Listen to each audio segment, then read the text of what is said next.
Bom, boa noite, pessoal. Acho que vamos começar a reunião. Hoje nós vamos fazer um formato um pouquinho diferente, né? Até para voltar a falar um pouco de Covid. A gente que ficou durante bastante semanas no ano passado fazendo, mas de tempos em tempos é bom a gente retomar. E o Oswaldo, então, e o pessoal da UF organizaram uma uma apresentação seguida de debate, né, Oswaldo? Sim, Né, sim. falando um pouco sobre o pós-Covid. Tá? Então, o Oswaldo vai começar fazendo uma revisão. Hoje não vai ter discussão de casos em si, mas é uma necessidade bastante importante a gente ficar vendo e revendo, porque cada vez tem coisas novas aí sobre a Covid.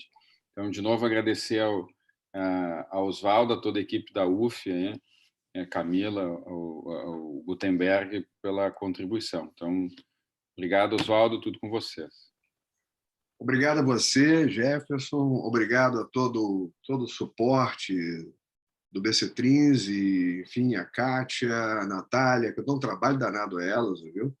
E agradecer também hoje a participação da Camila e do Gutenberg. Quer dizer, a ideia, na verdade, é a gente fazer um debatezinho, um bate-papo sobre a questão da neuroimunologia pós-Covid. Porque até mesmo a discussão se é pós-Covid, ou Covid prolongado, ou Covid longa, qual é a melhor denominação, isso até mesmo está em debate no momento. Então, além da Camila, que é professora adjunta de biologia da UF, nós teremos também Gutenberg, que é professor, docente da Universidade Federal Fluminense, em neurologia, e também da Universidade Estácio de Sá. Eu só tenho que agradecer esses colegas, porque é uma oportunidade muito interessante, e eu gostaria também de ouvir os colegas e, de repente, a gente realmente discutir o problema. Eu acho que isso é que é o mais importante. Não há nenhum conflito meu de interesse para essa apresentação, e no roteiro eu vou, em 20, 30 minutos, falar, para dar espaço para o debate, quanto à fisiopatogenia, à epidemiologia. Vou citar alguns casos clínicos que depois poderão ser comentados, naturalmente, o tratamento da pós-Covid ou Covid longa, a era das vacinas e depois, então, o melhor da noite, que é o debate. Então, vamos começar pelos alguns aspectos da base da patogenia, em que até o momento não se conhece ao certo e muito se discute, mas, na realidade, nós temos um quadro, quer dizer, aqui está o Covid, nesse trabalho muito interessante, recentemente publicado, em janeiro desse ano, em que nós temos a questão de aumentar o número de delírio. Claro que delírio tem muito mais, porque nunca se teve tanto doente crítico como agora, no momento em que praticamente todas as unidades de terapia intensiva estão repletas, né, nessa era do Covid. Então, essa encefalopatia séptica levando alguns efeitos imunológicos e efeitos não imunológicos.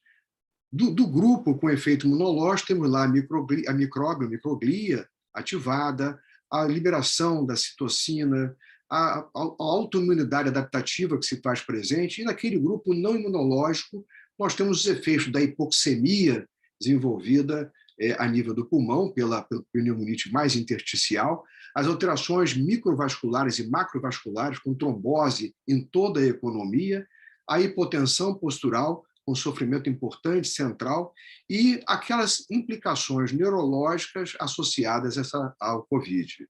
Interessante considerar que nós podemos dividir isso aqui, quer dizer, praticamente, as células que expressam, note que coisa interessante, as células que acabam expressando enzima conversora da angiotensina 2, praticamente são todas aquelas que habitam no nosso sistema nervoso, neurônio, astrócito, micróglia e oligodendrócitos. E, naturalmente, que todos esses sítios aqui que vocês veem nesse diagrama podem estar envolvidos, e, particularmente, no elemento da troca sináptica, aí mesmo o Covid vai interagir, comprometendo a atividade neuronal. A questão toda é que, até o momento, ninguém provou presença do RNA do vírus em célula qualquer no sistema nervoso central. E rarissimamente, é encontrado o RNA viral até mesmo circulando, quer dizer, mesmo no líquido, muito raramente. Mas, de qualquer maneira, quer dizer, a entrada do vírus pelo bulbo olfatório, pelo trato olfatório, e não só essa transferência transsináptica do modo retrógrado. Observem que, através dos canalículos, né, essa atividade do vírus, ou a penetração do vírus vai se fazendo. Daqui a pouco eu vou mostrar um aspecto muito interessante que passamos a estudar, e até mesmo no conceito de um cavalo de Troia, em que, infectando leucócitos, acaba atravessando a barreira hematoencefálica comprometida, chegando aos astrócitos, ou até mesmo diretamente lesando o endotélio, chegando aos astrócitos. Na realidade, isso é o que se pensa, mas não é o que se tem visto, inclusive em estudos mais bem, em grupos com estudos mais prospectivos, mais recentes, não se tem visto isso efetivamente. Algumas discussões existem a respeito. Então, esse vírus, a infecção, nós teríamos uma situação direta, com comprometimento sistêmico, uma inflamação, em que alguns falam de uma encefalopatia ou encefalite, mas quando vamos para a literatura são raros os casos de encefalite definidos. A questão da coagulopatia, os eventos vasculares têm ocorrido particularmente em jovens, e alterações relacionadas à hipoxemia, ainda mais no indivíduo idoso, e mesmo o comprometimento sistêmico, com coagulopatia importante, com lesão endovascular e falência de múltiplos órgãos. Um dos pacientes que eu vou citar daqui a pouco morreu exatamente por isso. Então, essa infecção, quando nós vamos para a parte aqui de cima do pós-infeccioso ou imunomediado, aí que vem uma questão importante, porque a realidade não tem nos mostrado, diante de milhões de casos, pinta um ou outro de Guillain-Barré, alguns são confundidos, de uma encefalopatia aguda disseminada, de uma encefalopatia aguda necrosante, e assim por diante. Então, é ainda muito questionável a razão direta se isso deixa eu só ver. Ih, caramba, acho que eu errei aqui alguma coisa. Apertei um viewer aqui que eu não sei se... Vocês estão vendo bem aí? Estão vendo bem? Então, mas o formato não é de tela cheia, né? Não é de Então, apresentação. deixa eu voltar aqui, que eu acho que apertei alguma coisa errada. Então, deixe-me ver. Eu acabei botando um pointer, né? E o pointer sumiu. Lá em cima, professor, ali, ó, use slideshow, você pode trocar aí. Exatamente. Maravilha. Muito obrigado, Camila. Obrigadíssimo. Obrigado mesmo. Então, voltando aqui, deixa eu continuar aqui onde nós estávamos. Muito bem. Então, a penetração do vírus e essa distribuição a nível do sistema nervoso ainda é situação perfeitamente em debate, e até mesmo a reação microglial, que se fala tanto, que seria um fator de perpetuação da infecção, isso também ainda não está definido, muito pelo contrário. Então, a fisiopatologia, em resumo, nós teríamos no sistema nervoso central, uma invasão direta, daí as encefalites ou meningites. Raros são os casos definidos. No sistema nervoso periférico, aí considerando os nervos cranianos, daqui a pouco eu vou mostrar a nossa experiência.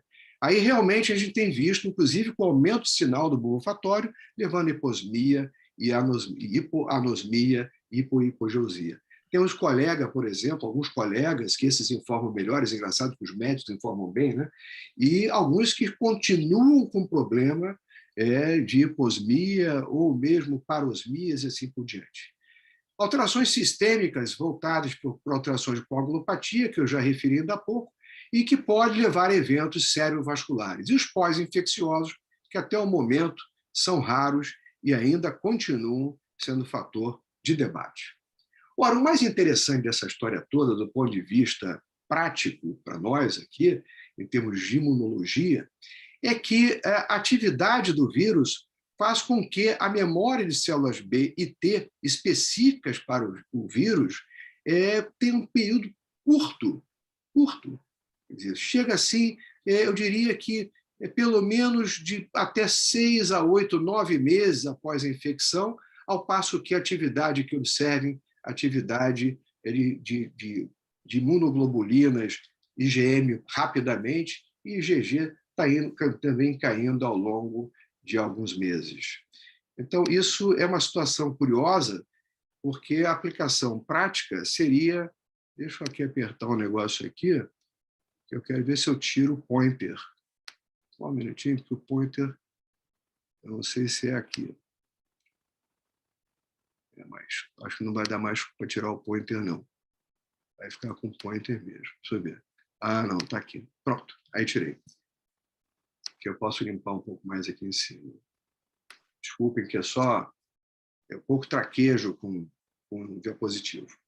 Nesse trabalho recente de Calabrese, né, Winchester, Calabrese, chamando a atenção para que, como a Covid é uma doença imunobiológica complexa, qualquer situação autoimune, pré-existente ou não, diante do Covid, né, diante do SARS-CoV-2 nos leva, então, a potencial modificação da história natural naquele indivíduo, daquela doença prévia no indivíduo infectado. Então, essas perspectivas e do conhecimento da imunopatogênese de um vírus RNA poderá, em muito, também desenvolver novas terapêuticas, né, baseadas nesses novos conhecimentos imunológicos. Vejam que até mesmo uma das vacinas contra o SARS-CoV-2 é exatamente uma vacina de RNA de interferência. Ainda nesse trabalho, chamando a atenção da questão do pós-Covid, quer dizer, a reação que se faz de anticorpos e a persistência desses anticorpos, não só aquilo que acontece nas 3 fases iniciais, né, da ativação da imunidade inativa, adaptativa e depois liberação das citocinas e a continuação desse processo, como também alguns trabalhos já falam da grande importância das células B de memória, que podem ficar durante cerca de 9 meses aí, após a infecção pelo Covid-19. Ou seja, quase que 70%, quer dizer, foram detectados nesse trabalho 31%, mas, na verdade, quase chegando a 70% dos linfócitos B, das células B, de memória, elas podem persistir, levando àquela reação imune ou até mesmo criando novas possibilidades de resposta imune, como no trabalho ali de Calabrese. Então, isso é muito interessante.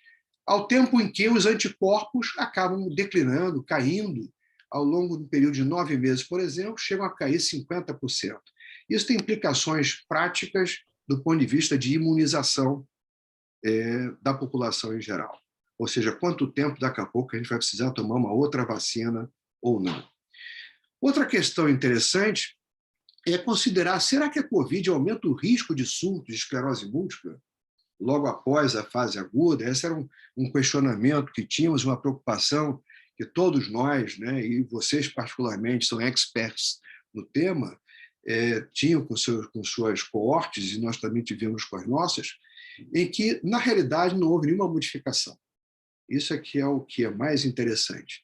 Então, o efeito, praticamente, das células de memória autorreativas foi praticamente um efeito digamos assim, de coibir, de observar a infecção e coibir até mesmo o aparecimento de reações mais importantes. Isso é muito interessante. Daqui a pouco vou mostrar um caso para vocês de herpes zoster, e que acabou melhorando rapidamente porque estava co-infectado. Essa história toda, quer dizer, do conhecimento, nós estamos adquirindo, nós estamos aprendendo juntos, e aí partimos com um aspecto do ponto de vista epidemiológico. Esse trabalho aqui me chamou a atenção em junho do ano passado, e eu cheguei a citá-lo várias vezes, porque a expectativa que nós tínhamos, nós criamos um grupo grande aqui no Rio, o Neurocovid Rio, a expectativa de vermos manifestações neurológicas acabou nos frustrando, quer dizer, apenas havia a condição da encefalopatia que acontece em qualquer doente, ainda mais idoso, internado em terapia intensiva. Nunca se viu tanta gente na unidade de terapia intensiva grave. Então, são as complicações do doente grave, ou seja, a neuromiopatia do doente crítico e assim por diante. Então, na época, surgiram, por exemplo, relatos de Guillain-Barré, o Toscano, na Itália, faz um relato de Guillain-Barré, um outro mostra casos de encefalite, mas excepcionais e sem positividade de PCR-T para o vírus. Esse trabalho, então, é um trabalho do grupo de Doenças Infecciosas da Academia Europeia de Neurologia, e nessa revisão até falou o diabo está oculto nos detalhes, ou seja, desde aquela época para agora, eles consideravam que as manifestações neurológicas eram muito poucas diante da enormidade de casos que se vê de Covid, particularmente aqueles que chegam à terapia intensiva ou mesmo hospitalizados, mesmo sem a terapia intensiva. Em nosso meio, alguns trabalhos muito bons foram desenvolvidos, por exemplo, no Santa Marcelina, em São Paulo. A doutora Sônia Brook e colaboradores estudaram 1.201 pacientes, 63 pacientes eram avaliados do ponto de vista neurológico, mas observe, eu não vou me deter, porque não temos tempo, mas observe que é um ou outro caso de cada uma das síndromes, e a encefalopatia foi o que dominou, tá? Além daquelas síndromes novas, neurológicas novas, ou seja, era um conjunto de complicações do doente crítico. E Guillain-Barré, apenas um caso. Curioso que isso foi uma coisa que nos angustiava muito. Cadê os casos de Guillain-Barré? Cadê os casos de Aden?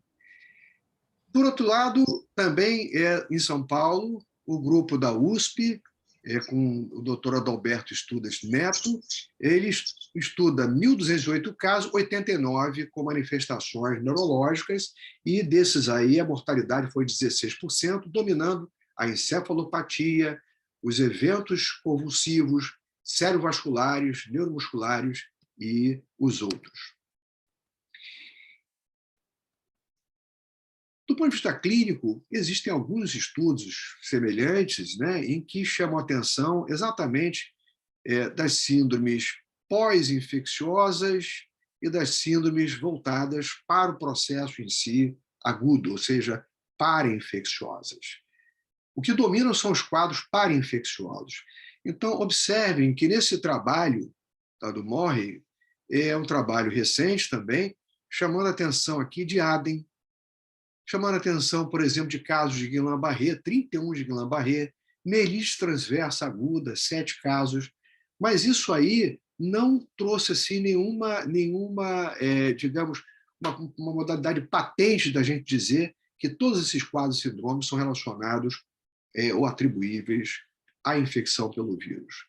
Então, do ponto de vista neuropatológico, poucas são suas lesões inflamatórias observadas, eles tiveram casos de óbito, né? E nos estudos neuropatológicos, simplesmente, as lesões inflamatórias praticamente não estavam presentes, coisa que depõe contra, né? Que se esperaria uma reação inflamatória maior. Então, não houve evidência definitiva para apoiar a neuropatogenicidade direta desse vírus e, até o momento, também não se conseguiu nada patente quanto a isso. O que nós vimos? Apenas alguns exemplos, né? Curioso foi também do grupo lá do Hospital São Lucas, e a professora Camila coordena toda a atividade neurológica de lá, e a Ana Carolina Andorinho, na época, chamou atenção para um paciente com comprometimento de V1, V2 e V3, e em uma semana já estava completamente recuperado, era um PCR positivo para a Covid.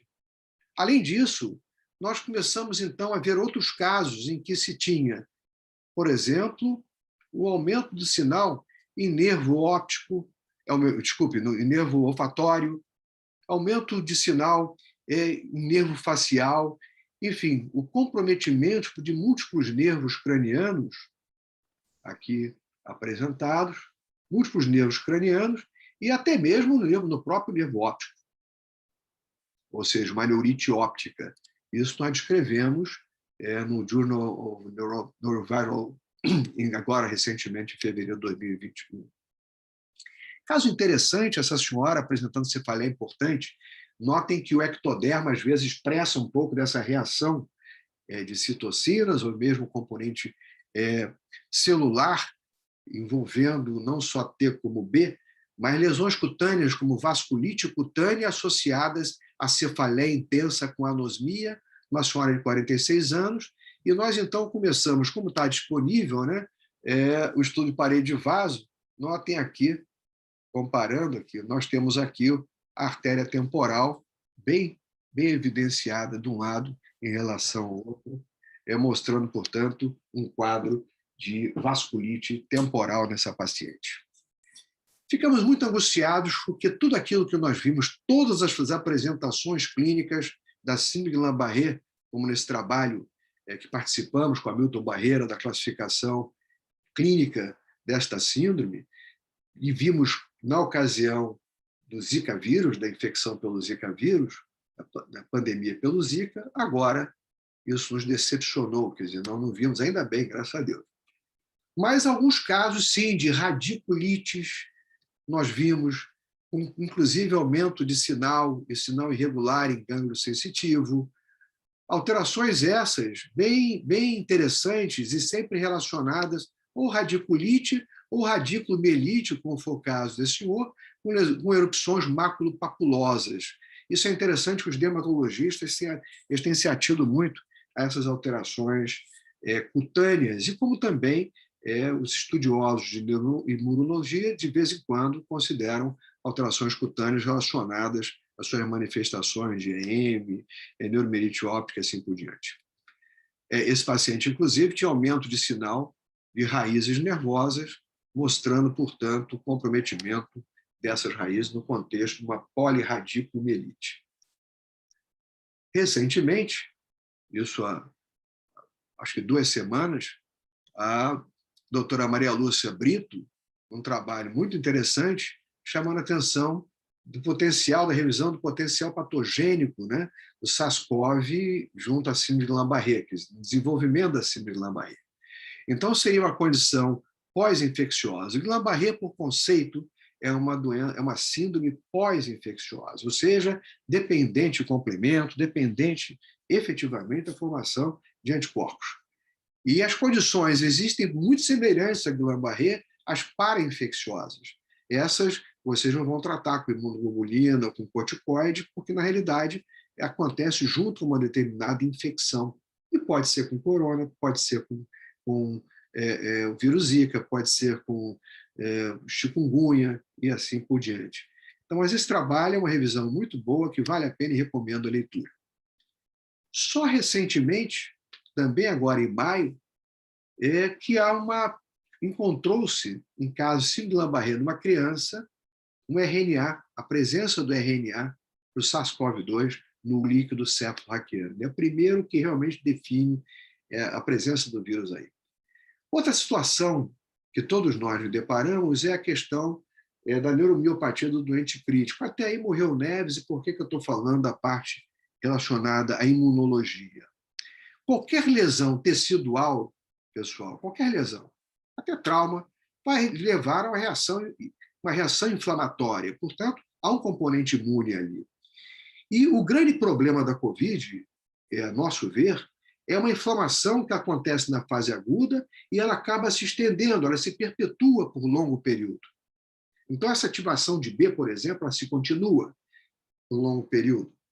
Então, é isso que a gente precisa entender melhor. E, nesse caso aqui, era um paciente exatamente com a síndrome neuromuscular doente crítico, a neuromiopatia doente crítico, e que melhora no comprometimento de plexo do lado esquerdo, que era intenso, e passa a apresentar alteração do lado direito. Então, notem aqui que já começa um aumento de sinal, isso aqui feito pelo Dr. Celso Gino, aqui no Rio de Janeiro, mostrando, portanto, que algumas situações a inflamação, o processo inflamatório continua. E esses pacientes acabam tendo PCR aumentado, D-dímer aumentado. E temos que fazer um corticoide. E esse caso aí, eu posso até voltar, só para vocês terem uma ideia, esse paciente foi muito tempo depois, foi internado 45 dias, se não me falha a memória, em setembro do ano passado, e esse processo continua até o presente, e agora que interferimos na questão do plexo braquial dele. A questão da esclerose múltipla, né, e do uso das drogas modificadoras. O que nós temos de importante aí, que sempre foi aquela questão dos guidelines, das recomendações, e importante é considerar que algumas, ou melhor dizendo, nesse estudo, em que foram 873 pacientes positivos para COVID com esclerose múltipla, né, 700 em segmento, em que 3% necessitaram de ventilação invasiva ou não invasiva, e o óbito ocorreu em 4 pacientes. Em que não houve, assim, uma diferença grande no tipo de tratamento utilizado. Particularmente, está em voga hoje a questão do uso de anti-CD20, então, mesmo que esse cuidado que a gente tem, que é importante que tenhamos, é claro, mas, de qualquer maneira, essas drogas modificadoras de doenças, elas atenuam a tempestade de citocinas, portanto, diminuindo a possibilidade do paciente, inclusive, apresentar uma reação qualquer mais exuberante. Nesse trabalho, aqui está o que foi o resultado, né? Os não hospitalizados e assim por diante, e as drogas, praticamente todas chamando a atenção, que, engraçado, isso me chamou a atenção, na grande maioria, os anti-CD20, os inibidores do CD20 foram os mais utilizados. E aqui, nesse segmento, observe que, dentre os hospitalizados, né, e os não hospitalizados, também o CD20 prevalece tinha mais, era um componente maior.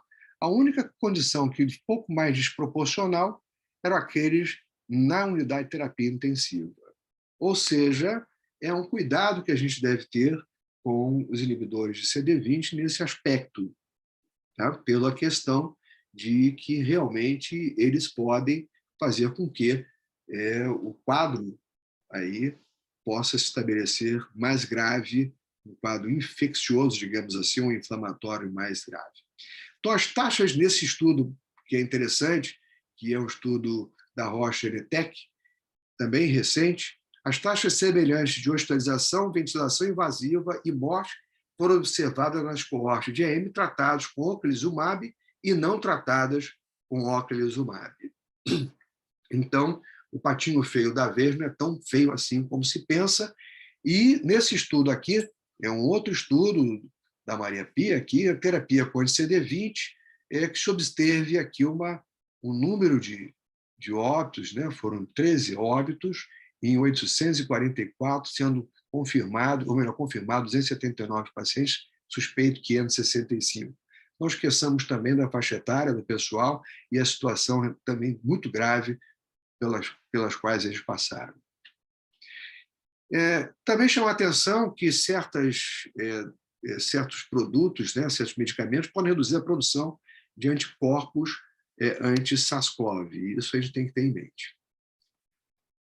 Outra questão é a influência da pandemia em algumas doenças outras também imunomediadas, como o CIDP. No CIDP, caiu muito nesse estudo, caiu muito a qualidade de vida e o desenvolvimento de medo da Covid. Mas isso foi uma coisa genérica, né? Acho que até todos nós ficamos com essa preocupação, e é claro que aqueles que padecem de qualquer enfermidade, ainda mais no âmbito imunológico, neuroimune, eles ficam mais preocupados ainda. Então, as pessoas tratadas com imunossupressores, de alguma maneira, elas não foram, de alguma maneira não, elas não foram envolvidas nos estudos para a vacina de Covid-19. Isso é uma queixa, e a gente pode ver todo o comentário de alguns trabalhos que surgem agora, chamando atenção para isso.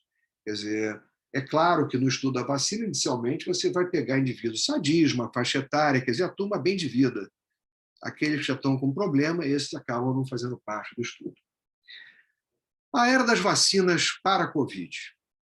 Então, essa era das vacinas para a Covid, daqui a pouco, cada vez mais, nós vamos ver que a imunização vai ser uma especialidade importante dentro da medicina interna, porque cada vez a gente vai precisar de vacina para esses agentes agressores e, particularmente, as menores partículas, as partículas virais. Esse trabalho todo mundo conhece, a história da AstraZeneca, né? Com a mielite que houve, haveria uma condição, digamos, preliminar do paciente para desenvolver ou não essa mielite. Isso foi uma questão que foi muito, muito considerada, desaparece e volta a vacina, e estamos aí, vários de nós, aí vacinados com a vacina da AstraZeneca. Então, são as vacinas para a Covid-19 realmente eficazes e seguras em pacientes com doenças neuroimunes, de modo geral? Quer dizer, a gente pode dizer que as pessoas imunocomprometidas ou tratadas com terapia imunossupressora foram excluídas desses ensaios e, portanto, não há informação segura da resposta da imunização desses pacientes. Isso é uma realidade. Mas o que a gente tem que levar em consideração é que os grupos, e no Brasil, o Departamento Científico de Neurologia da Academia Brasileira de Neurologia e o Comitê Brasileiro de Tratamento e Pesquisa em Esclerose Múltipla, portanto, é o BCTRINS, organizou um trabalho no sentido de recomendações quanto à questão das vacinas. Ainda não publicado, está em submissão, em que os pacientes com EM ou neuromielite óptica, o espectro, sejam constantemente monitorados quanto à atualização do seu calendário vacinal, especialmente no início ou antes da mudança do tratamento com as drogas modificadoras de doença. As vacinas pendentes a serem realizadas, recomenda-se que, sempre que possível, as façam antes de iniciar a droga, e que possa interferir, quer dizer, a droga que possa interferir com a indução da memória imunológica, e a grande parte o faz. Salientar que as vacinas são seguras e estimular o seu uso em todos os pacientes. E especial atenção às vacinas com vírus atenuados. E verificar se o paciente que está em uso e quando foi feita a última dose da vacina, pois cada fármaco pode interagir de forma diferente com a indução da resposta imune. E nós vimos lá que a resposta imune é variável, lá no início, que a resposta imune é segura variável. Algumas situações já nos chegam de informação quanto a casos pós-vacinais associados ao SARS-CoV-2. A grande questão, pessoal, é que é um caso ou outro, quer dizer, nós não sabemos, inclusive, não tem do ponto de vista estatístico, nós não temos um suporte que possa fazer uma relação direta da vacina com as síndromes apresentadas. Isso porque o indivíduo já pode ter uma situação prévia, imunológica, que acabe, um precedente que acabe desencadeando, quando um estímulo, acabe desencadeando algumas síndromes neurológicas, como, por exemplo, Guillain-Barré. Aqui nós temos 3 pacientes que desenvolveram síndrome de Guillain-Barré, paciente com 74 anos e de 35 anos do grupo da professora Camila, com a AstraZeneca, e da doutora Bárbara Diniz, de Diamantina, com Coronavac. Também do grupo da doutora Camila, radiculomielite, uma paciente de 31 anos, que, interessante, foi internada como se fosse Covid.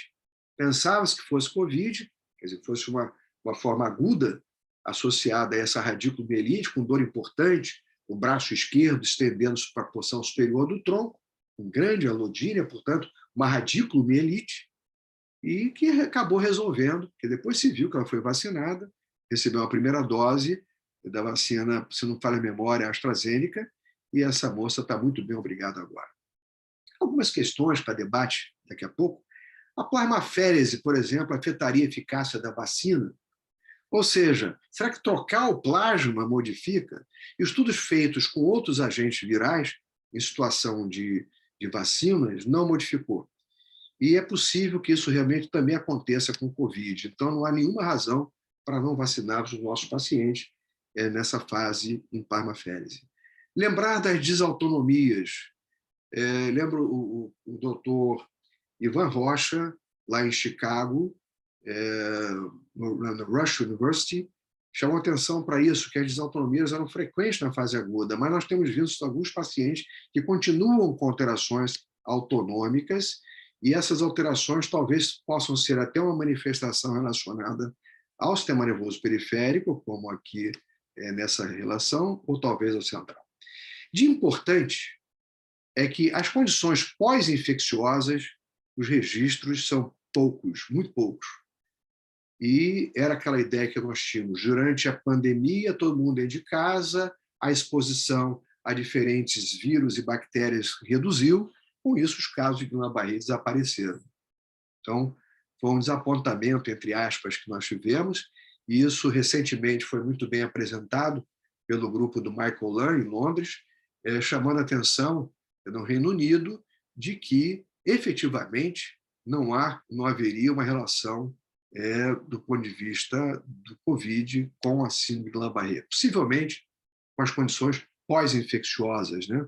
Quer dizer, aquilo que se esperaria de outras síndromes neurológicas, ao contrário do que nós vimos na ocasião da Zika. Aqui são vários trabalhos que publicamos, o que realmente, e o Brasil concorreu em muito, os colegas de São Paulo, o Brasil todo, o Nordeste, enfim, todos concorreram para o conhecimento da relação direta do Zika vírus com essas manifestações neuroimunes, enquanto que, no momento, ainda estamos em debate, e é por isso que estamos aqui hoje. Eu gostaria de chamar a atenção também da questão dos trabalhos no varejo versus trabalhos no atacado. Eu acho que nós precisamos fazer os trabalhos realmente, estudando melhor os casos, os trabalhos mais no varejo, evitando o atacado. E aí, você tem caso disso? Tem caso daquilo? Aí começa aquele leilão, quem viu isso, quem viu aquilo. Então, eu não aconselho esse tipo de estudo. Eu acho importante, sim, os registros, eu acho importante os bancos de dados, assim como, por exemplo, o Brando, do BC-Trins, assim como o Redome, da Academia Brasileira de Neurologia. Particularmente, o cuidado que está se tendo com o Brando no BC-Trins vai, sem dúvida, nos dar um suporte muito maior para responder a essas questões todas que foram trazidas ainda há pouco. É importante também que a gente tenha contato com alguns grupos, tem em São Paulo, tem aqui no Rio, no caso, a professora Sonisa, que nós estamos interagindo, para conhecer melhor essas bases fisiopatológicas. E eu gostaria de agradecer e ter o prazer de, daqui a pouco, poder conversar com a Camila Pupp, com o Gutenberg, e a participação importante também do Bruno Coutinho e do Eduardo Davidotti. Esse time aqui é um time, são todos professores de neurologia e que têm concorrido e muito para que eu aprenda um pouco desse tema. Muito obrigado mesmo. Então, vou passar agora ao debate, né? Como a Camila tem um compromisso daqui a pouquinho, vou começar pela Camila, né? Jefferson, agora é contigo. Não, segue aí, Oswaldo. Muito obrigado pela revisão. O Oswaldo já adiantou alguma coisa que vai ser falada depois ali no Congresso sobre a coorte brasileira de EMA. A gente vai falar melhor, explicar melhor no Congresso do Beckrins, mas então vamos ver a Camila, o Gutenberg e os demais também, se quiserem participar, certamente são bem-vindos. É importante isso, que todos que eles quiserem participem, que a gente está precisando aprender juntos. Exato. Camila, por favor, Camila.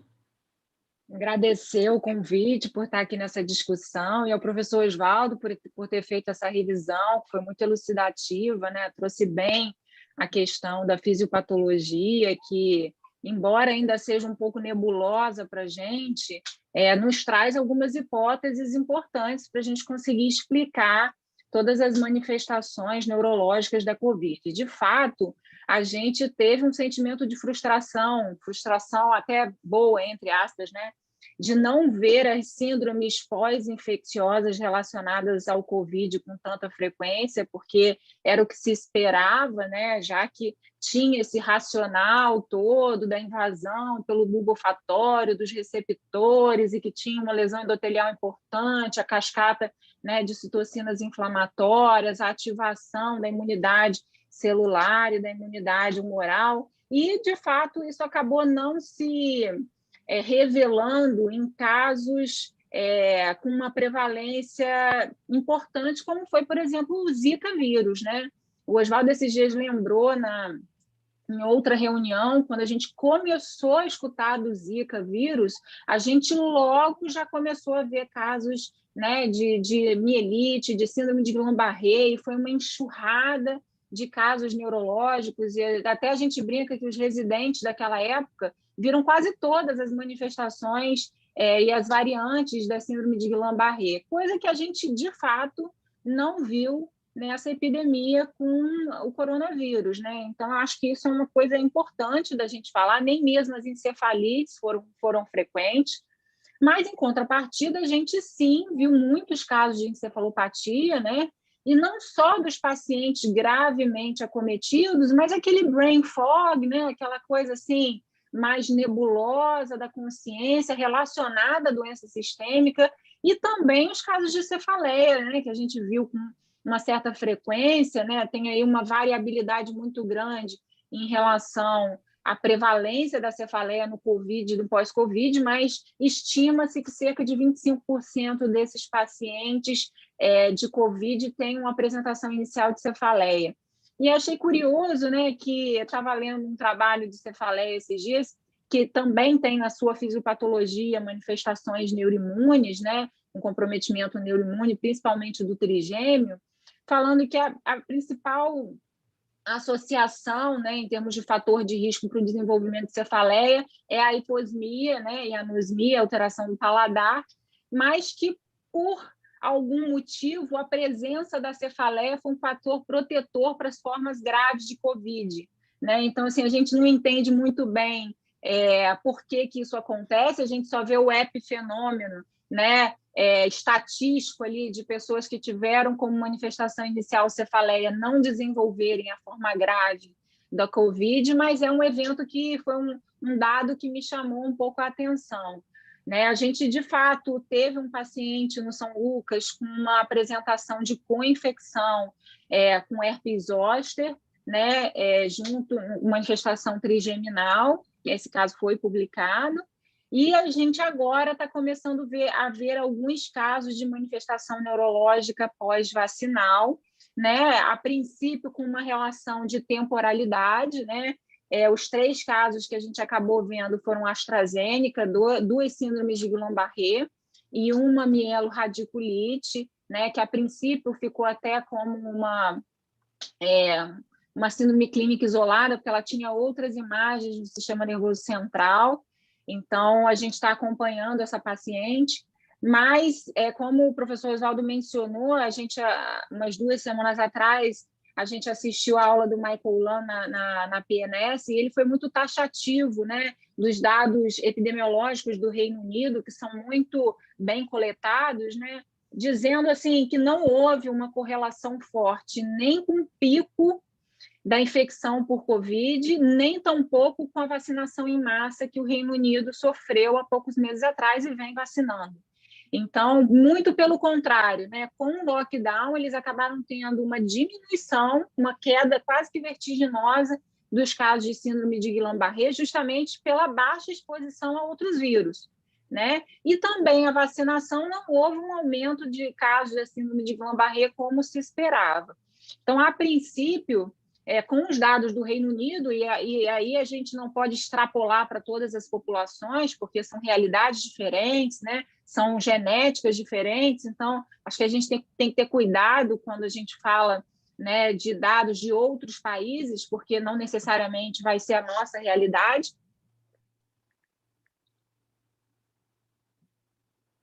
O som, Camila? Ficou mudo. Desculpa. Que talvez com dados do Reino Unido, que a gente projetando esses dados, possivelmente a gente não vai ter um grande aumento, assim, né? Uma expressão tão grande de síndrome de Guillain-Barré associado aí à vacina anti-Covid, né? Lá no Reino Unido, eles tiveram a vacinação com a AstraZeneca e com a Pfizer, e isso é um ponto que a gente tem que levar em consideração também. Eu já vi alguns comentários e algumas publicações mencionando a forma de atuação da AstraZeneca por ter como vetor o adenovírus, podendo ser mais imunogênico do que as outras vacinas, mas isso também tem que ser comprovado, né? A gente precisa ver esse fenômeno epidemiológico acontecendo para a gente conseguir fazer algum tipo de correlação, extrapolação fisiopatogênica. Né? E aí, por último, eu queria finalizar comentando a questão da hesitação da vacina, né? Que eu acho que é um ponto sensível aí a todo mundo que tem pacientes que já tiveram Guillain-Barré ou que tem doenças neurológicas autoimunes, né? A gente tem sido questionado frequentemente sobre fazer ou não a vacinação, muitos com medo de ter uma reativação da doença, muitos com medo, enfim, de terem outras manifestações autoimunes, e a princípio a gente não observou isso, né? A gente tem casos isolados, a gente de fato não está observando como a gente observou, por exemplo, em outras vacinações ou em outras epidemias, casos importantes de manifestações pós-vacinais ou pós-infecciosas. Então, a princípio, é muito cedo ainda para a gente dar qualquer tipo de recomendação baseada em estudos científicos de peso, mas, a princípio, o que a gente está vendo é que não existe um grande motivo para a gente contraindicar a vacinação, né? E eu acho que, pesando o risco-benefício, esses pacientes deveriam, sim, receber a vacinação. E como o professor Oswaldo falou também, né, essa questão dos anti-CD20, né, parece que existe, sim, uma associação de casos mais graves de COVID em quem faz o uso dos anti-CD20, né, mais aí especificamente o rituximab e o ocrelizumab. Curiosamente, eu internei uma paciente há 2 semanas atrás com esclerose múltipla que fazia uso do ocrelizumab e acabou apresentando uma forma moderada da doença, precisou ficar em terapia intensiva, mas não foi entubada, já teve até alta para o quarto, mas foi a primeira paciente que, de fato, eu tive que internar no CTI. Né? Então, curiosamente, logo depois saiu essa publicação do ocrelizumab. Então, eu acho que talvez tenha que ser um ponto de atenção aí dos anti-CD20, né? E também sobre a efetividade da vacina nesses pacientes que têm alguma imunomodulação, seja por drogas imunossupressoras ou imunomoduladoras, né? Que, né, tomar cuidado em relação se a vacina vai ser efetiva, se esse paciente vai conseguir produzir imunidade com a vacina recebida. Então, acho que essa é outra dúvida que a gente tem, que também acho difícil a gente conseguir responder agora. Mas eu acho que eu finalizei aqui. Não, excelente, Camila, excelente. Viu? Eu estava até aqui pensando que nessa revisão a gente acaba lendo muito sobre a questão do pós-Covid e nos consultórios a gente acaba vendo, mas uma situação que nem sempre a gente discute, isso fica para todos os colegas, né? É a questão de que qualquer vírus tem que se pensar também na carga viral. Isso é interessante, porque alguns pacientes, eu perdi um paciente com miastenia, acabei com diapositivos, não sei o que ele enfiei que não estava na sequência, mas com miastenia, que ele vinha muito bem, de repente, um sujeito, porque recebia o seu fisioterapeuta, o cara deve ter levado tanto vírus lá para o paciente de uma vez só, que ele fez uma forma gravíssima e acabou desenvolvendo um quadro grave que, em 5 dias, por uma falência de órgãos e morreu. Então, eu gostaria depois de ouvir alguma coisa sobre, se alguém já leu alguma coisa sobre carga viral também, desenvolvimento de gravidade ou não, ou até mesmo da questão do pós-Covid. Temos conhecimento, e uma paciente eu cheguei a ver recentemente, que foi submetida à vacina, a Coronavac, fez as duas etapas e acabou desenvolvendo Covid. Então, será que não teve o sistema, é a questão da imunológica, quer dizer, ela não chegou a ficar imunizada, na verdade. Então, nem sempre o indivíduo, o mais provável é isso, o indivíduo não recebeu um processo de imunização adequado. Né? Talvez a gente pudesse, viu, Camila, passar agora para o Gutenberg, que está caladinho ali, viu? Para ele, então, responder essas questões aí. O que você acha, Gutenberg? Boa noite, professor, boa noite, Camila, boa noite, pessoal, Jefferson. É sempre um prazer estar participando aqui da reunião do Projeto ECO. Professor, parabéns aí pela excelente revisão, foi sensacional. E é muito interessante, né, porque essa questão relacionada à Covid, ela começou muito, né, esse nosso assunto nessa própria reunião do Projeto ECO, né? Quem imaginaria, né, um ano atrás, né, em março de 2020, quando a gente começou a fazer aquelas reuniões extraordinárias, né, que nesse momento a gente ainda estaria discutindo alguns desses assuntos que a gente previamente já tinha discutido lá naquela época, e quem imaginaria que muitas daquelas incertezas permaneceriam até hoje. Né? Então, é um conhecimento que realmente está em construção, né? E o título também da sua revisão, professor, foi muito feliz, né? Porque, na verdade, a gente já convive aqui na nossa realidade de Brasil, principalmente, de América Latina, principalmente, né? Com uma enormidade de infecções e infestações, e parece que o Covid veio realmente para ficar. Né? Então, a gente está se adaptando aí a essa nova realidade, né?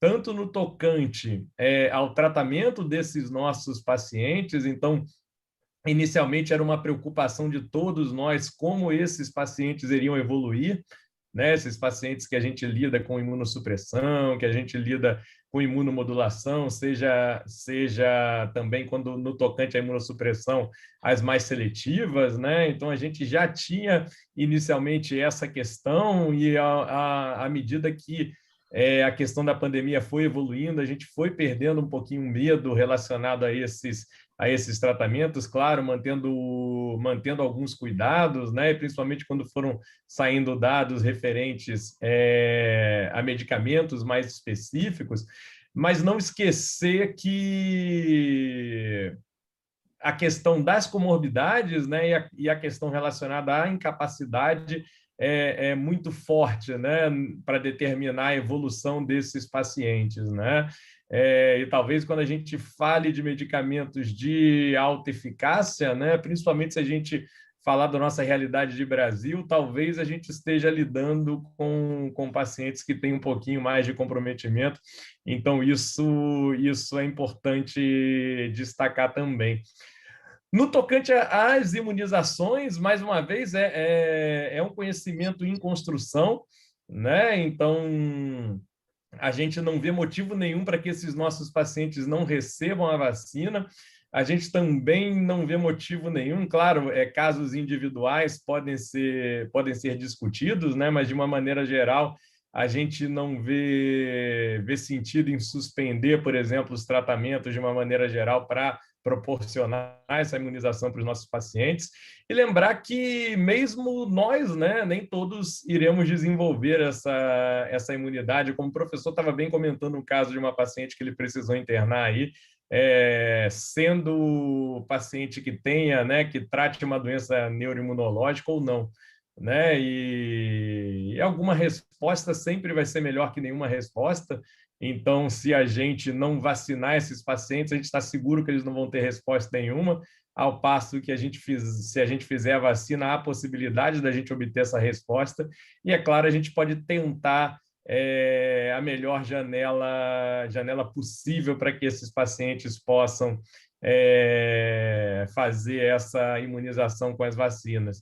A gente tem que seguir esses pacientes por mais tempo, né? Esses são dados preliminares, né? A gente tem alguns casos, né? A gente estava discutindo aqui em privado, o Rodrigo, que está sempre junto com a gente aí no serviço, o pessoal do serviço está todo aí também, né? A gente estava discutindo aqui no privado casos de pacientes, o caso mais específico de uma paciente que vinha bem controlada, né? E após a infecção por Covid teve um surto de esclerose múltipla. Tem uma outra paciente de neuromielite óptica também que vinha muito bem controlada e após a infecção também teve a mesma situação, né? Então, são dados preliminares, eu acho que a gente precisa seguir esses pacientes por mais tempo e é possível que a gente encontre, inclusive, outras alterações mais lá para o futuro, né? Como a gente acabou vendo na questão do Zika, por exemplo, que o professor acompanhou aí muito de perto. Mas foi um aprendizado muito grande, continua sendo um aprendizado muito grande, e eu acho que a gente tem que se adaptar a essa nova realidade, lembrando que a gente lida com doenças que são potencialmente graves, né? São doenças que potencialmente têm uma evolução desfavorável em sua história natural. Então, quando a gente toma a decisão de tratar ou não tratar esses pacientes de uma maneira mais agressiva ou menos agressiva, a gente não pode levar em consideração somente o risco relacionado à Covid, mas a gente tem que levar em consideração o risco relacionado às doenças em si, e ter em conta que se a gente estivesse esperando lá, quando a gente começou a fazer essas reuniões do Projeto ECO, lá em março de 2020, se eu não me engano, né, se a gente estivesse esperando o Covid ir embora para tratar nossos pacientes de uma maneira mais adequada, a gente estaria esperando até hoje, né? E já se fala numa terceira onda aqui no Brasil, né? Já tem variantes outras descritas aí no mundo. Agora o foco voltou muito para a Índia, né? Saiu um pouquinho aqui da gente, voltou muito para a Índia também. Então a gente vai ter que aprender a conviver com o Covid daqui para frente, dentro dessa nossa realidade aí das doenças neuroimunológicas.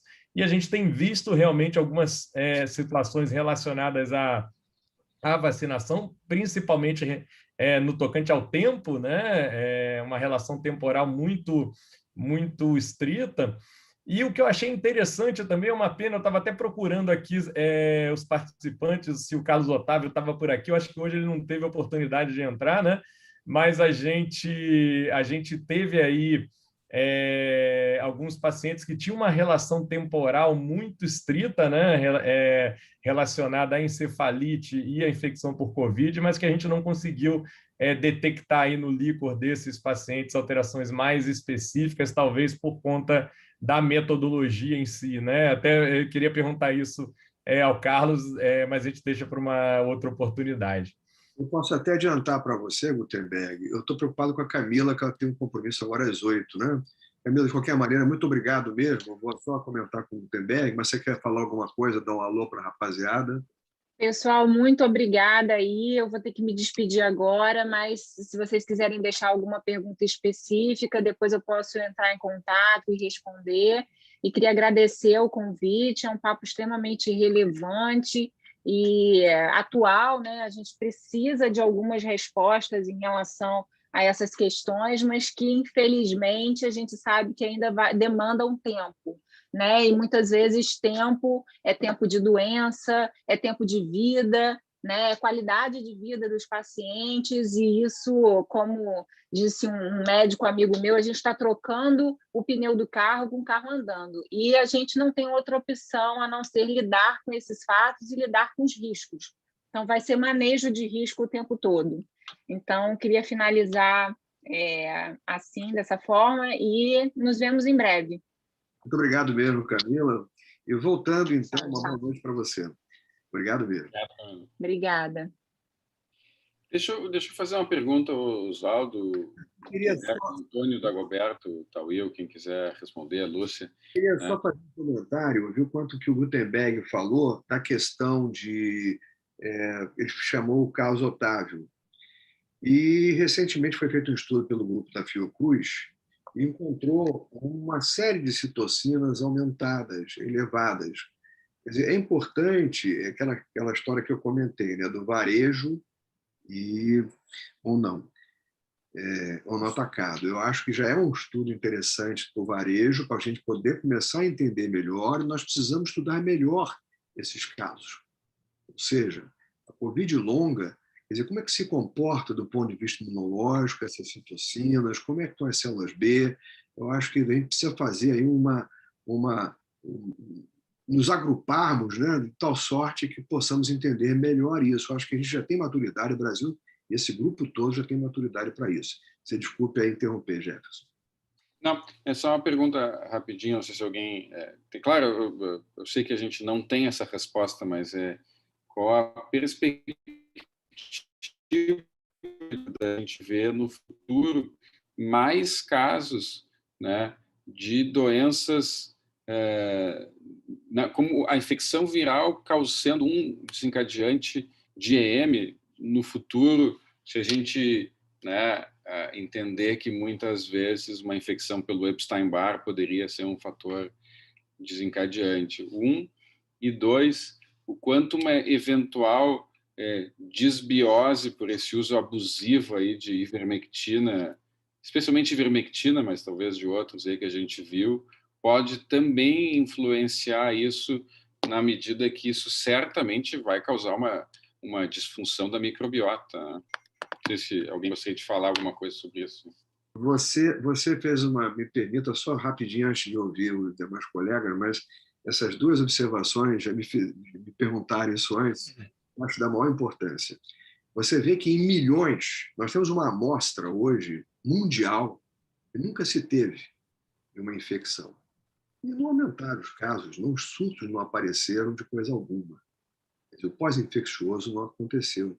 E o pior, até mesmo a ivermectina, essa história toda, entendeu? Até em cima do brasileiro, né, que a gente tem acostumado com a nossa flora rica, acabou nem interferindo tanto assim. Quer dizer, eu pelo menos não vi. Então, a tua pergunta, a gente estende essa questão da desbiose, mas nós não vimos, nem na UF, eu acho que o Gutenberg também não viu, lá na Estácio. Né? Então, não, nesse momento, certamente a gente não viu ainda, né?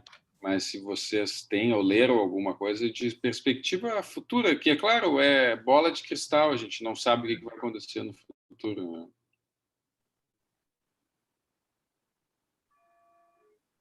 Alguém? Eu ainda não vi nada a respeito, mas eu imagino que a gente vai realmente... Essa é uma preocupação nossa, a gente vem discutindo isso ao longo do tempo, né, professor, né, Jefferson? E eu acho que realmente a gente precisa seguir esses pacientes, que é bem provável que a gente tenha uma influência futura assim. Né? É uma questão, no momento é bola de cristal mesmo, né? Mas na medida em que a gente já sabe, né, que os fatores ambientais, principalmente as infecções virais, são super importantes, né? E ao mesmo tempo a questão da desbiose também tem ganhado uma força impressionante, e eu imagino que no futuro, principalmente na nossa realidade aqui, a gente vai ter sim, alterações relacionadas a isso. A gente precisa seguir, sim. Acho que o Dagoberto queria fazer um comentário.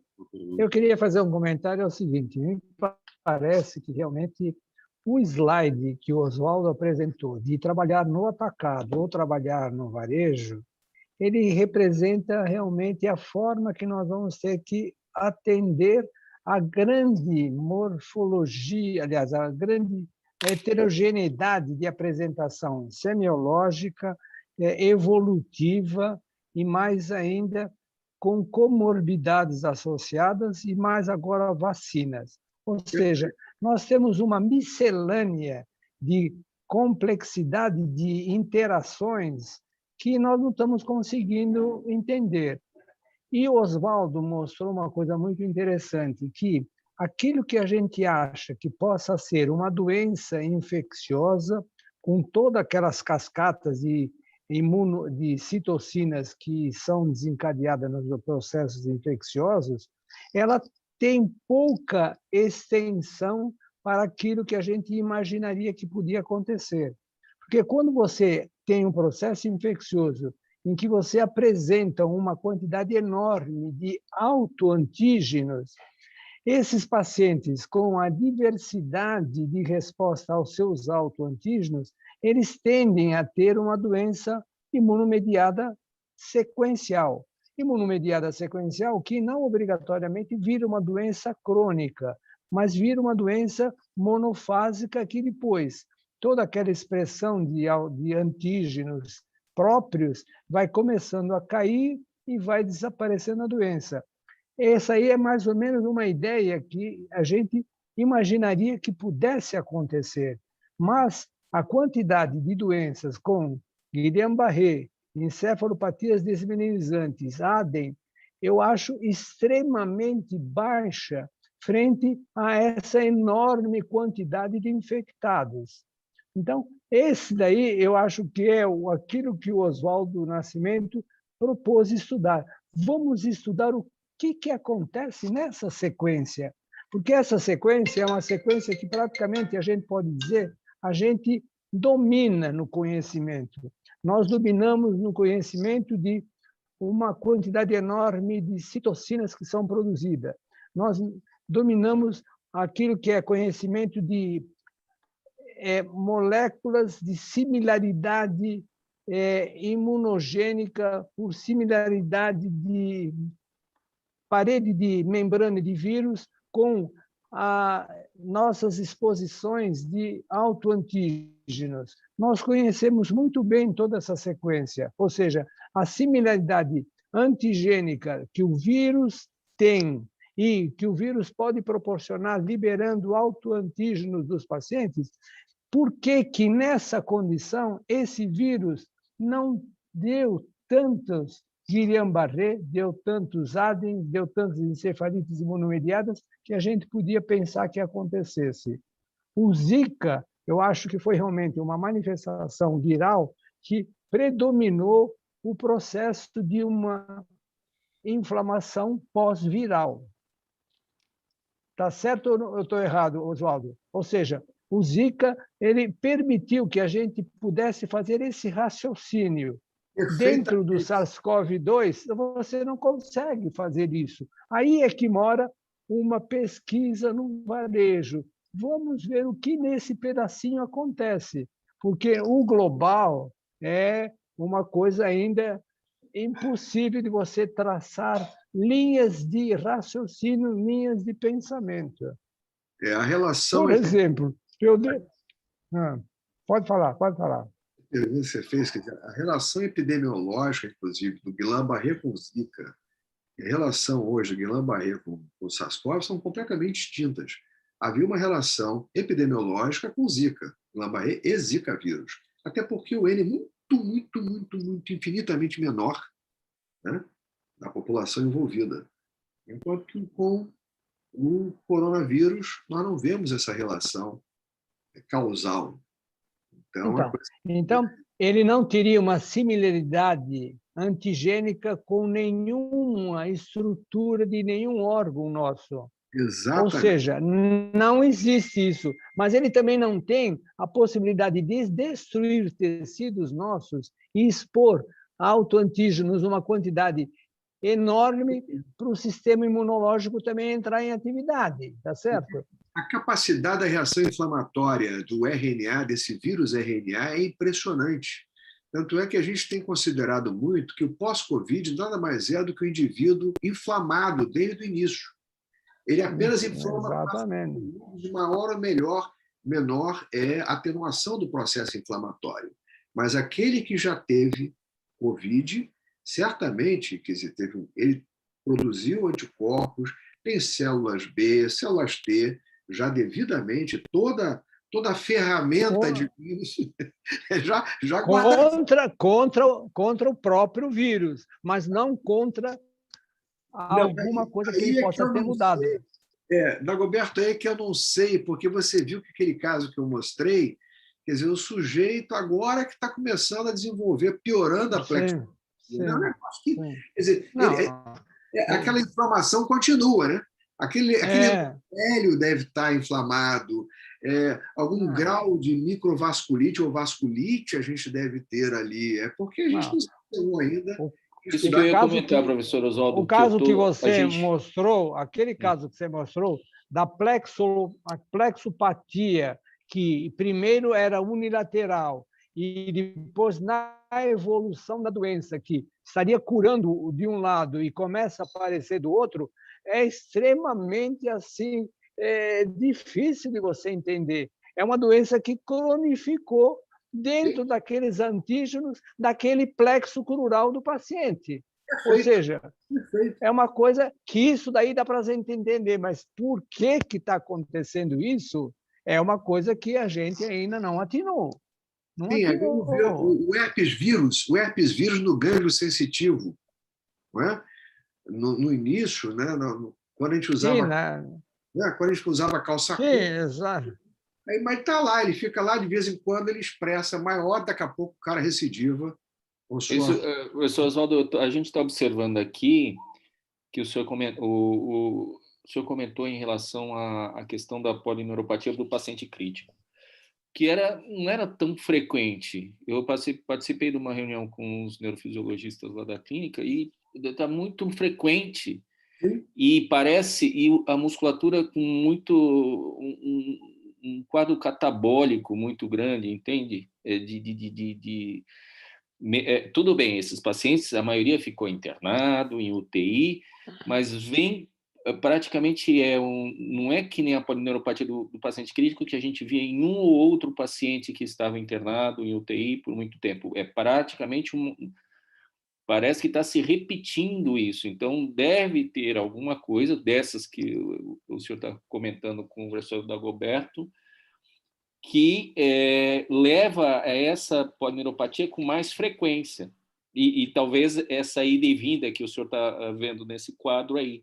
Então, a gente está catalogando esses pacientes para a gente ver onde vai dar. Enfim, só observando, uma coisa observacional, que uma coisa mais frequente do que o comum.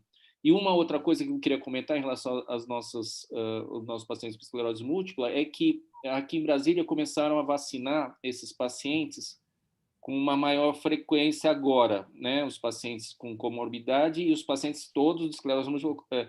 E veio só a AstraZeneca. e muitos desses pacientes eles estão tendo pseudosurtos, com uma frequência maior do que o normal, mas que melhoram em um dia, no máximo, os déficits, e, enfim, mas uma frequência um pouco maior do que outras vacinas, vamos dizer assim, com a vacina da gripe, por exemplo, se comparar com a vacina da gripe. Então, é uma outra questão também que eu queria colocar. Will, essa história pseudo... do surto é fundamental, porque esse temor da Covid é tamanho que o pessoal começa a ter dormência nas pernas, aí já acha que é Guillain-Barré, o outro começa a ter, já tem um EM, parece estar surtando de novo, e tem que ter cuidado danado. Acho que você chama atenção com o fato da maior importância nesse período pós-Covid. Mas eu acho que aquilo que ele comentou, o Paulo comentou, é um pseudo-surto mesmo, porque o estado infeccioso inflamatório que a AstraZeneca produz no paciente é realmente bem expresso e de uma boa magnitude. Isso faz com que todas as disfunções latentes apareçam. Então, eu já tive 2 pacientes que vieram dizendo: o senhor tem que me dar corticoide, porque eu estou tendo um surto. Falei: olha, se eu lhe der corticoide, você joga a sua vacina no lixo. Você joga a sua vacina no lixo, dá corticoide entre a primeira e a segunda dose, bem próxima da primeira dose, você vai jogar a vacina no lixo. Por quê? Você só vai ficar com a proteção da segunda dose, que vai te dar um pouco de anticorpos e uma efetividade parcial. Bom, então, esse pseudo-surto do Carlos, que ele falou que está vendo muito, é uma coisa real, é uma coisa assim que a gente vai até ter condições de ver com mais frequência, né? Mas é pseudo-surto, não tem nada que ver com ativação no processo inflamatório, no meu entender até agora, né? Eu queria só colocar aqui uma questão que está sendo levantada pela Bianca, viu? A Bianca Oliveira, ela diz assim que ela foi vacinada, né, para Covid pela Coronavac, ela usou a Coronavac, e acabou que 30 dias depois da segunda dose, viu, ela acabou apresentando Covid. Quer dizer, ela não teve, só teve Covid depois da vacina Coronavac. Vocês vejam interessante isso da questão da imunização, da capacidade imunizante ou não das vacinas. É outra questão que a gente tem que estar atento, mesmo para os nossos pacientes. Não só para nós mesmos, ouviu, Bianca? Não sei se a Bianca gostaria de falar, mas não só para nós, como também para os nossos pacientes, porque muitas vezes esse processo de imunização não se faz, ainda mais esses que fazem drogas modificadoras que a gente sabe que suprime, que diminui a reatividade do indivíduo. Então, aqueles que quiserem fazer alguma consideração, e a Bianca particularmente, vai ser muito interessante. Oswaldo, bom, primeiro, parabéns, eu não consegui ver o início da sua aula. Pois é, eu não consegui ver, eu não consigo sair do ambulatório, não tenho conseguido sair do ambulatório, mas assim, muito, muito legal a apresentação. Eu queria fazer uma observação sobre o que você disse e eu queria fazer uma pergunta a todos. Primeiro, sobre a história dos pacientes vacinados que em seguida, não em seguida, mas que em algum momento pegaram Covid. Eu acho que tem que... eu tenho vários colegas médicos, tenho 2 residentes, e tenho uma funcionária que trabalha comigo, que foram vacinados e que, posteriormente, tiveram a Covid. Mas isso, de alguma forma, não me surpreende, porque o objetivo da imunização, definitivamente, não parece ser te deixar absolutamente protegido para não ter a doença, mas principalmente para não ter formas graves da doença. E a gente precisa estar atento a isso, porque mesmo nós podemos ter, com a imunização, pacientes que vão ter Covid, então, talvez assintomáticos. O que significa que, com formas brandas ou assintomáticas, nós vamos continuar transmitindo. Então, assim, a compreensão do objetivo da imunização vai ser muito importante, porque a gente vai continuar tendo pessoas vacinadas. Eu conheço, então, 4 pessoas que foram vacinadas com a Coronavac, 1 com a AstraZeneca e 1 com a Johnson, com a vacina da Johnson, que participou do estudo da Johnson, e que posteriormente tiveram a Covid, mas tiveram a Covid de uma maneira relativamente tranquila. Então, isso não me surpreende tanto. Mas eu gostaria de perguntar ao doutor Dagoberto, ao doutor Oswaldo. Infelizmente, o Gutenberg saiu. Eu queria perguntar ao Jefferson se, é claro que a gente tem aquelas recomendações, né, que estão para sair, que nós participamos, que estão lá, a história do período, do momento de receber a vacina, seja ela qual for, dos pacientes que estão principalmente usando o anti-CD20. Porque nós temos um problema, né? Mesmo a vacina da Pfizer, aqui ela está sendo usada com 3 meses de distância. A Coronavac, com 3 meses de distância. A da Fiocruz, com 3 meses entre a primeira e a segunda dose. E os pacientes insistem em nos perguntar como é que a gente faz. Eu vacino primeiro ou tomo o ocrelizumab primeiro? E se eu tomo o ocrelizumab, quando é que eu vacino? Mas aí, se ele toma o ocrelizumab, ele não pode. Ninguém está tendo tanto controle assim que eu posso escolher o momento quando eu vou ser vacinado. E está todo mundo priorizando a vacina do que o medicamento.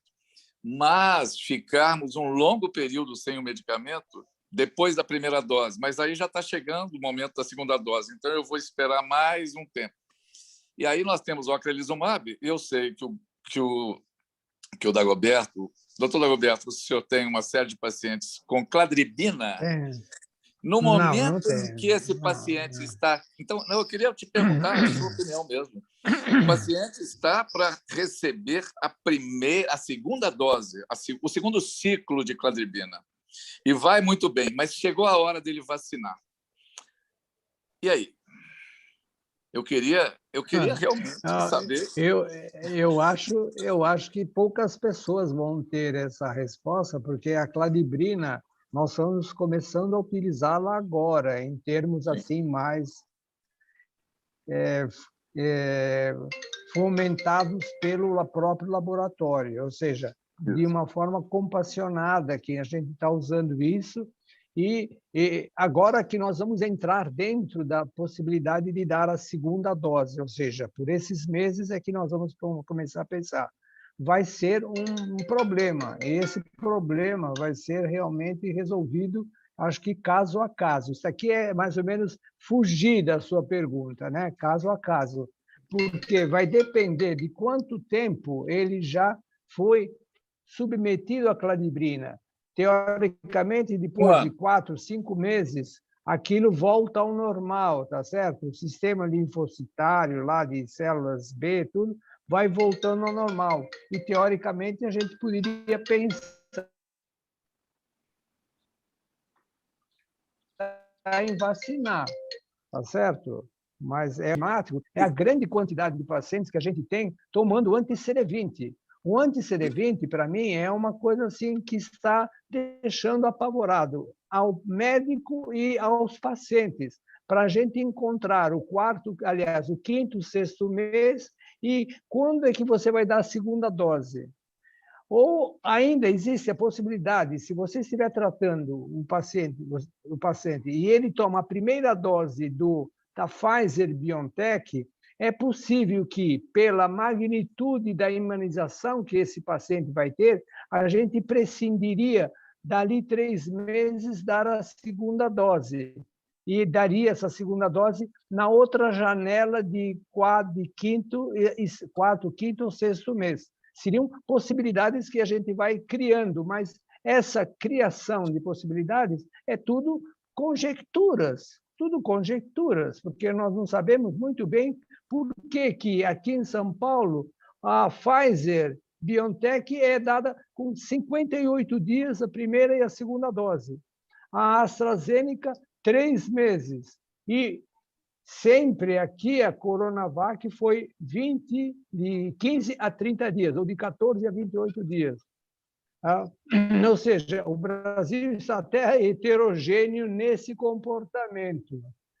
Aquilo que foi dito em relação que essas vacinas têm uma função muito mais coletiva do que individual, ou seja, a necessidade da gente estancar a circulação do vírus, vacinar uma grande quantidade, mesmo que tenha baixa imunização individual.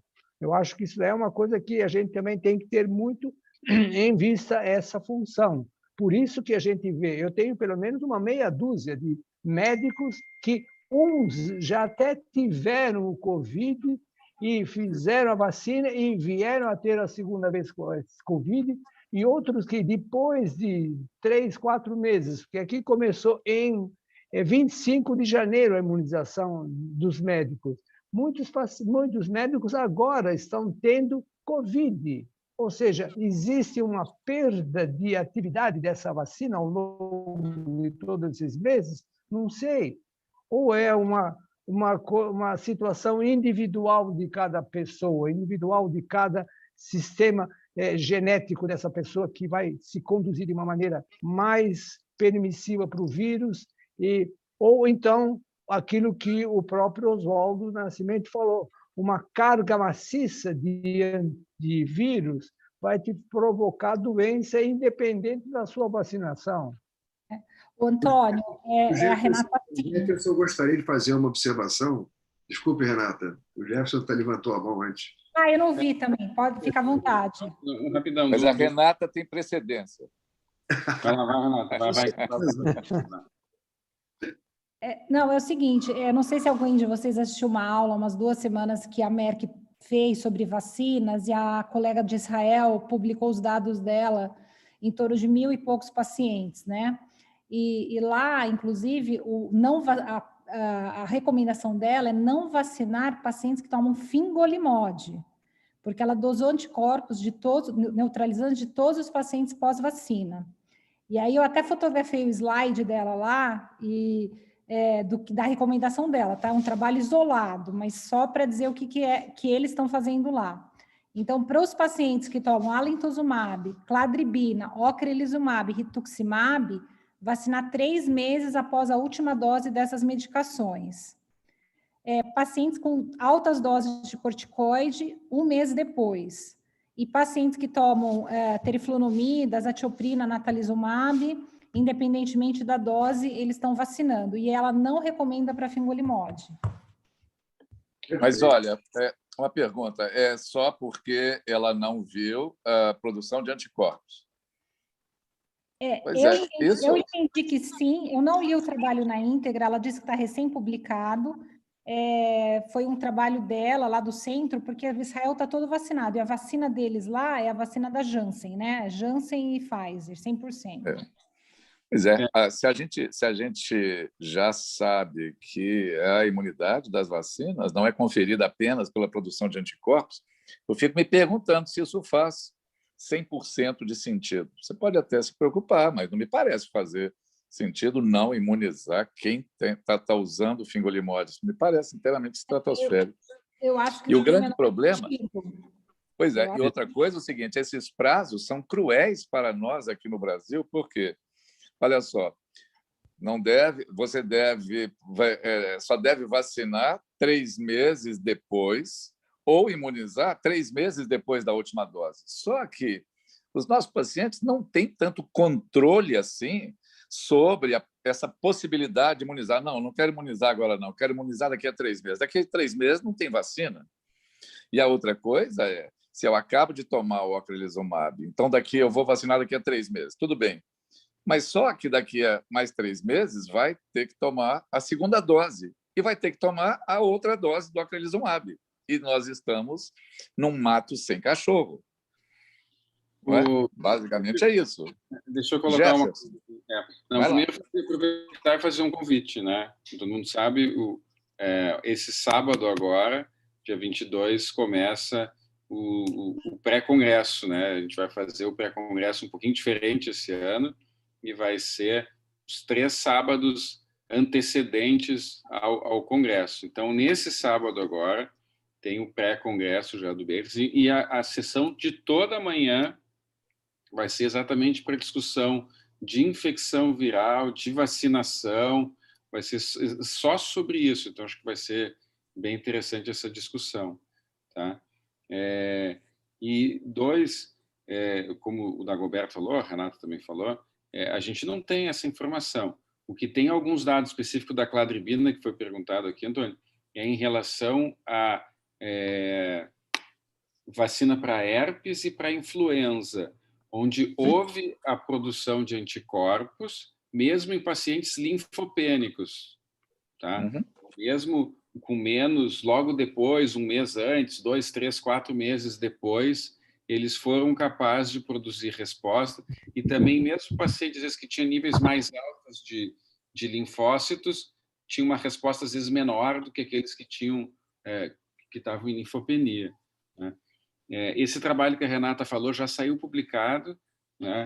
Na verdade, eles não encontraram indução de resposta, né? Produção de anticorpos com fingolimod e os anti-CD20 também. Os anti-CD20 também não produziram a quantidade suficiente, né? Eu também concordo contigo, Antônio, eu não vejo por que não vacinar, mesmo que a resposta seja pequena, talvez tenha uma resposta celular. Até porque, Jefferson, tem a questão da tecnologia da vacina, né? Exatamente. A Coronavac e a AstraZeneca, que é o que está mais usando aqui, a Coronavac é a tecnologia da vacina da gripe.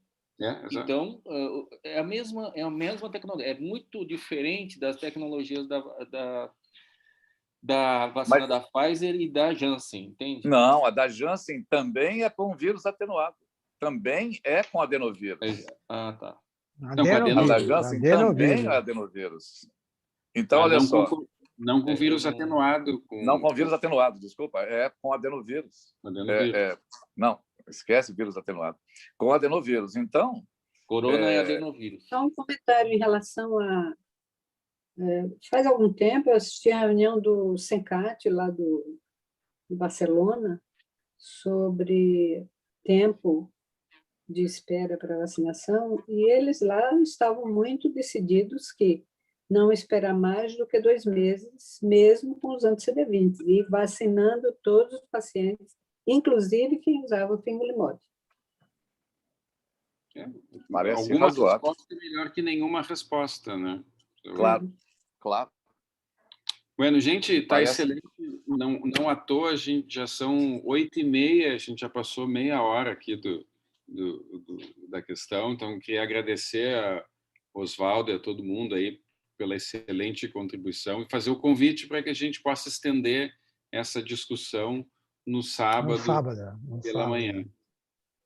Tá bom, pessoal? Sábado vai ser de manhã e de tarde vai ter uma discussão sobre EM em casos específicos. Então, assim, gestação, pediatria, amamentação... Especiais, né? Exatamente. Então, até sábado a todos, né? Muito obrigado de novo. Sábado. Quem não puder, até logo, gente. Um abraço, obrigado. Osvaldo. Um abraço. Parabéns, Osvaldo. Parabéns, foi muito. Parabéns, Osvaldo. Para Osvaldo. Muito parabéns, legal. Osvaldo. Parabéns.